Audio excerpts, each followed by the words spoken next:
Good morning sa ating pong lahat. As all you can see, napakaganda po ng araw, napakaganda po ng panahon, no? At atin pong sasamantalahin ito sa pag-aaral ng salita ng Panginoon, ang Bible, no? Tungkol po, syempre, sa naaakma ng mga pangyayari po ngayon sa mundo, especially po itong one world religion at alien invasion na tinatawag. At syempre may mga Bible verses po tayo na ipapakita po sa inyo. Itatapat ko na lang po yung cellphone dito po sa Bible at nang inyo pong masumpungan yung mga talata. Malalaki po ang letra ng Bibliang ito. Kaya yes, makikita po natin at this is a King James Bible. At alamin natin kung ano po ba yung mga binabanggit, especially mga pangyayari ngayon. Okay? So, tignan po natin. Unahin po natin yung alien invasion.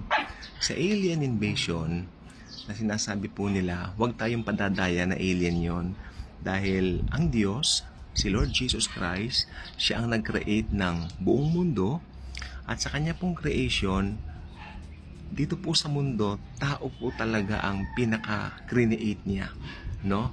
At maliban po dito, wala na po siyang ibang ginawa maliban sa tao na kapareho ng kanyang wangis. Kasi sasabihin ng iba, meron parang nilalangan Diyos na taga-outer space. No, wala po. Dito him will not perish, but will have everlasting life. Malawak po ang universe, malawak ang Milky Way, pero wala po kayo makikita mga beings doon. Wala pong mga nakatira doon, no? Tao lang po ang nilalang ng Panginoon ayon sa kanyang wangis. Of course, nandiyan ang mga animals, nandiyan ang mga kung ano-ano, may mga buhay din, may mga reptiles, may mga fish, no? May mga karne na yes, kaya nga po karne, karnal, it means laman, no? May mga humihinga, living things like yung mga plants natin, may buhay din po yan, pero hindi katulad ng tao. Mahal natin ang mga aso natin, pero hindi po katulad ng tao.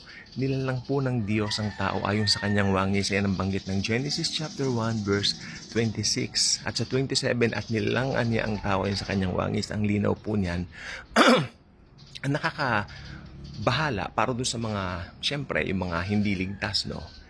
Dahil hindi naman sila marunong sa Bible. Let's say, talagang wala naman talaga silang alam sa Bible. Ayan po, madali silang magogoyo nito, malilin lang nito. At pag may lumabas na sinasabing from outer space, nagsalita po sa TV o ganyan sa nakita ng social media, maniniwala po sila. Babanggitin nila na meron pa raw maliban sa na ibang naglalang. Sasabihin nila sila mismo yung creator at hindi raw totoo ang Biblia. Palilitawin po nila yan dahil si Satanas po, kanya pong tinitimpla na yan matagal na panahon na po, no?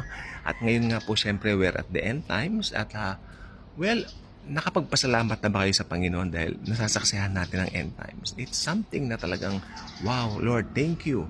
Nararanasan natin compared doon sa mga nagdaan generation. They're really longing for this generation to come.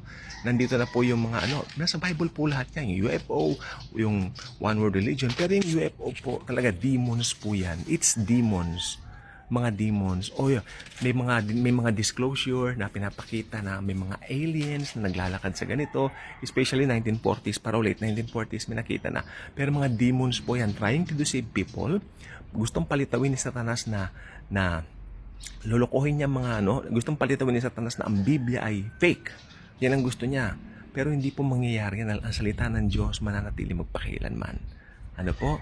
Yan po yan. At yes, si Satanas, malapit na ang kanyang katapusan. Siya po ang nabibilang na mga araw. Kaya kung ano mga panlilin lang ang kanyang ginagawa po. Tingnan po natin dito sa 2 Thessalonians chapter 2. Unahin ko na po dito sa verses 10 hanggang 11. Okay, ito po yung Bible. And with all deceivableness of unrighteousness in them that perish, because they receive not the love of the truth, that they might be saved. Ito yung mabigat yung 11. And for this cause, God shall send them a strong delusion, that they should believe a lie. 12.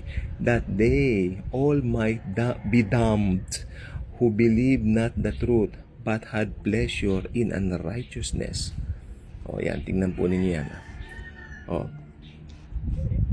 gusto ko pansinin nyo to, and for this cause, God shall send. God is in control. God pa rin po ang nag-send sa kanila nito dahil sa katigasan ng kanilang mga puso. Ano po? Kaya papaniwalain nila sila, papaniwalain ng Panginoon ang mga taong talagang hindi naman po nakasulat ang pangalan sa aklat ng buhay. Talagang sila po ay talagang nakatalaga para sa pagpuksang walang hanggan. Ibig sabihin, hindi namamatay na apoy doon po sa Gehenna. Kasi pag namamatay po ngayon ng isang unbeliever, pumupunta po ang kanyang kaluluwa sa lugar na tinatawag na Hades.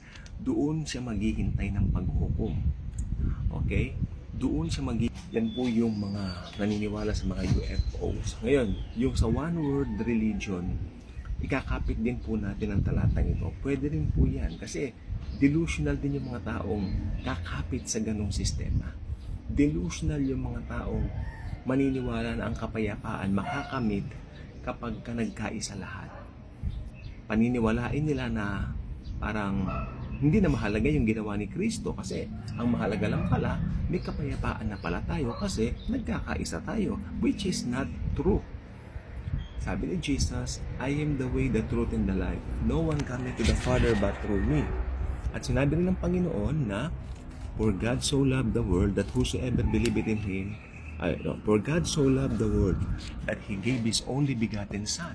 Whosoever, nandun po yung term na whosoever believeth on Him will not perish, but will have eternal life. No? Talagang, ang tao, talagang dapat mamili. Piliin mo si Satanas, piliin mo si Jesus. Amen? Nagkaroon po yan ng parang patikim nung si Jesus po ay hinatulan, di ba?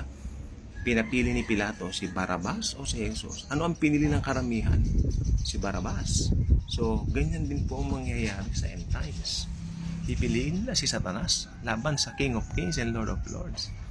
At yan po ang masaklap.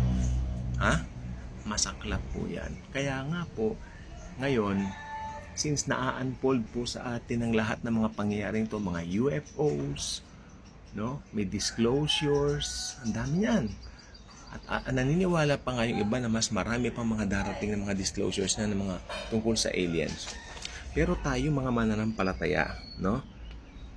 Ito, ano naman ang sabi po sa atin ng Bible? Dito po kung itutuloy natin yung 2 Thessalonians chapter 12 verses 13 hanggang 14. Ito po. Sa atin naman po ito. But we are bound to give thanks always to God for you, brethren, beloved of the Lord, because God hath from the beginning chosen you. Ang ganda. Pinili na po tayo. God hath from the beginning chosen you to salvation through sanctification of the Spirit and belief of the truth, whereunto He called you by our gospel to the obtaining of the glory of our Lord Jesus Christ. Obtaining of the glory of our Lord Jesus Christ. Yan po mangyayari po yan sa araw ng rapture. We will obtain yung glorified body niya. Kung ano yung pinupossess niya, we will possess it. No? Tayo po ay magkakamit ng glorified body katulad ng glorified body ng mahal na Panginoon Hesus Kristo.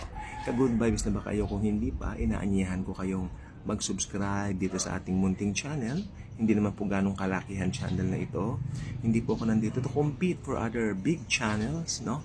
Pero kayang palaguin ito ng Panginoon. Naniniwala ako, si Lord pa rin ang bahala. Since grace, ito po ay grace base na channel, I believe si Lord nang bahala dito.